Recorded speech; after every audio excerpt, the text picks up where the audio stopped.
Every day is a new challenge. Doctors say treating COVID-19 is like piecing together a potentially deadly jigsaw puzzle. They're all exactly experimental because we don't know the exact therapy still at the moment. Another thing medics still don't know is if people can build immunity to the new coronavirus, and if so, to what extent. So next week, Turkey will begin a program of random testing.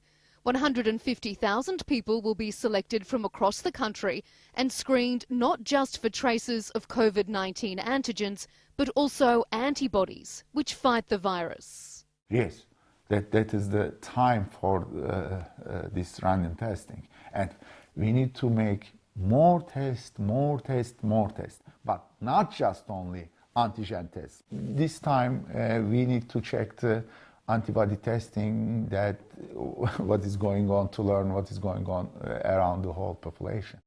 The more information they have, the better the treatments. And at the moment, Turkey's methods have proved comparatively successful. It has one of the lowest COVID-19 fatality rates in the world. According to the Johns Hopkins University Coronavirus Resource Centre, Belgium has the highest mortality rate at over 16%. Almost 15% of infected patients have died in the UK and France. Germany has been praised for its low fatality rate of slightly more than 4%, while in Turkey, just under 3% of COVID-19 patients have died. Doctors say one of the reasons that Turkey has done so well is that its medical staff have been quick and nimble and willing to try new therapies. Here they're using a mix of antiviral, immunotherapies and supportive therapies to treat their patients.